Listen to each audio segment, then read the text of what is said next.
با وجود اینکه هر وقت خبری میشه برنامه درسیم به هم میریزه، ولی تصمیم میگیرم به شکل مناسبی برنامه‌مو رعایت کنم.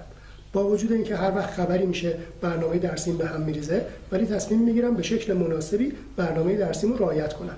با وجود اینکه هر وقت خبری میشه برنامه درسیم به هم میریزه، ولی تصمیم میگیرم به شکل مناسبی برنامه درسیمو رعایت کنم. هر وقت خبری میشه برنامه درسیم به هم میریزه. هر وقت خبری میشه برنامه درسیم به هم میریزه. هر وقت خبری میشه برنامه درسیم به هم میریزه. هر وقت خبری میشه برنامه درسیم به هم میریزه. هر وقت خبری میشه برنامه درسیم به هم میریزه. هر وقت خبری میشه برنامه درسیم به هم میریزه. هر وقت خبری میشه برنامه درسیم به هم میریزه. هر وقت خبری میشه برنامه درسیم به هم میریزه. هر وقت خبری میشه برنامه درسیم به هم میریزه. تصمیم میگیرم به شکل مناسبی برنامه‌مو رعایت کنم. تصمیم میگیرم به شکل مناسبی برنامه‌مو رعایت کنم. تصمیم میگیرم به شکل مناسبی برنامه‌مو رعایت کنم. تصمیم میگیرم به شکل مناسبی برنامه‌مو رعایت کنم. تصمیم میگیرم به شکل مناسبی برنامه‌مو رعایت کنم. تصمیم میگیرم به شکل مناسبی برنامه‌مو رعایت کنم.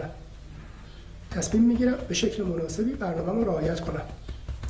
تصمیم میگیرم به شکل مناسبی برنامه‌مو رعایت کنم. تصمیم میگیرم به شکل مناسبی برنامه‌مو رعایت کنم.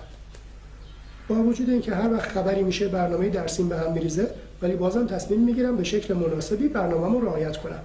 با وجود اینکه هر وقت خبری میشه برنامه درسیم به هم میریزه، ولی بازم تصمیم میگیرم به شکل مناسبی برنامه‌مو رعایت کنم. با وجود اینکه هر وقت خبری میشه برنامه درسیم به هم میریزه، ولی بازم تصمیم میگیرم به شکل مناسبی برنامه‌مو رعایت کنم.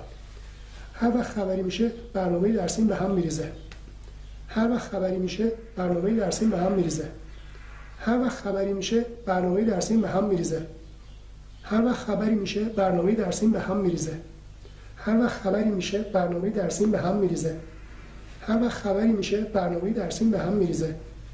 هر وقت خبری میشه برنامه درسیم به هم میریزه. هر وقت خبری میشه برنامه درسیم به هم میریزه. هر وقت خبری میشه برنامه درسیم به هم میریزه. بازم تصمیم میگیرم به شکل مناسبی برنامه درسیم رو رعایت کنم. بازم تصمیم میگیرم به شکل مناسبی برنامه‌مو رعایت کنم.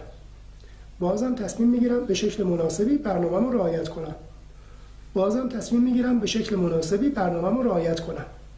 بازم تصمیم میگیرم به شکل مناسبی برنامه‌مو رعایت کنم. بازم تصمیم میگیرم به شکل مناسبی برنامه‌مو رعایت کنم.